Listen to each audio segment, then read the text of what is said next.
Alright guys, welcome to the video today. So in this video I wanted to talk about shotguns and how to win more of your shotgun battles, meaning shotgun 1v1s. You have a shotgun, other person has a shotgun. What do you do? Previous to the Taken King, when Blink was still in the game, well, it is still in the game, but you know what I mean. When it was really powerful and when Felwinter's and Shot Package was still in the game, most of the times if you had a shotgun battle, it was going to be decided ground to ground. Yes, there was blinking involved, but for the most part, after you're done blinking, you're going to be on the ground while you're shooting the person, especially when you're playing against really good players. But now it's kind of shifted, as you can see by this gameplay.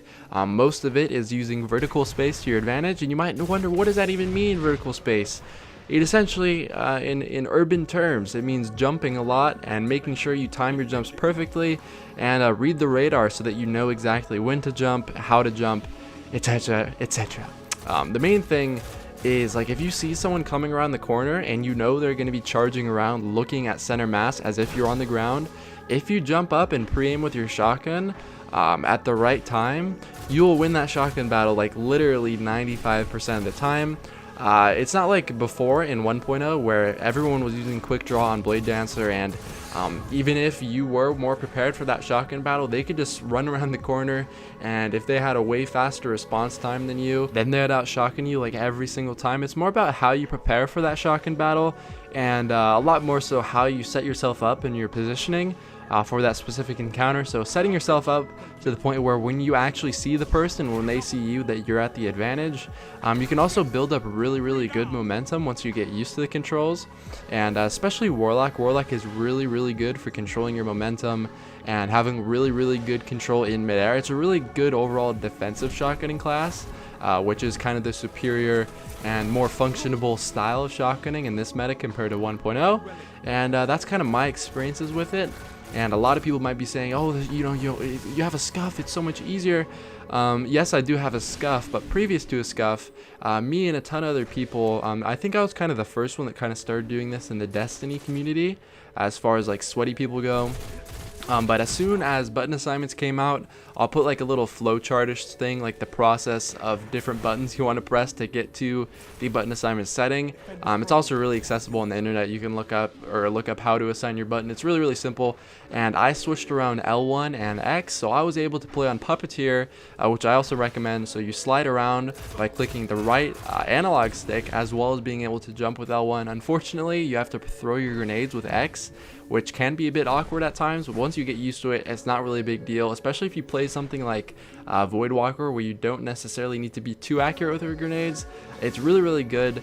And if you aren't comfortable with that, a lot of people already play on Bumper Jumper, which is another solution. And then the third and final solution would be you playing Claw. It kind of goes, like, you can't really just switch to Claw. It's a really weird playstyle for those who haven't done it before, and it can hurt your hands a ton, but those are kind of the options as far as being able to control your character as best as possible in midair. And overall, you're going to find yourself, if you switch to one of these settings, a lot better with shotguns. You're going to be able to outplay people a lot more than you had in the past. And just make sure when people are running around the corners that you read your radar and try to get a little peek around the corner so you know right when to jump. And that overall kind of just leads to a lot more shotgun battles being won by you. If you can get up in the air like I did right here and come down, he had no clue where I was. And overall, you're going to find yourself doing a lot better while you're shotgunning. One more thing that I'd like to quickly add is if you have any second wind boots, I strongly recommend you put them on. It's really easy to win shotgun battles off your respawn when you have this. You get increased ADS speed, increased movement, and overall you're going to find yourself winning pretty much every shotgun battle you get into when second wind is active. The final tip that I wanted to talk about is having the placement of your fingers on both triggers, and if you don't feel comfortable with doing this, just making sure that you follow up your shotgun blast with a melee. In this meta, you won't always one-shot people with shotguns, and if you're a Warlock, it's really important that you try to follow up with the melee as quickly as possible. And what I've kind of gotten into the habit of doing over time is, what I do is, because I shoot with R2 and I melee with R1, I have my middle finger on R2 and then my pointer on R1, and that makes it so I can press.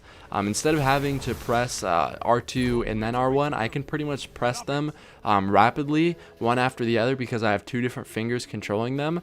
You might not be, comfortable with doing this. I mess up a ton when I do this, and I melee too early, and my shotgun blast won't go off. But if you do get comfortable with it, it can work really well. And you know, you find yourself meleeing pretty much everyone after your shotgun blast. And especially if you're on a warlock, if you're hit markering people, this is a really good method of making sure that you finish off those kills. Alright, so that's it for the tip video. There's not really too much you can go over. It's just a few things you might want to keep in mind while playing. That's what it all comes down to, is how much you play and how much you learn while you're playing and how much you're progressing. So just keep these things in mind next time you play PvP, and maybe you know, you'll find yourself doing better. Who knows? But I hope you guys enjoyed the video, and I'll see you guys next time. Peace.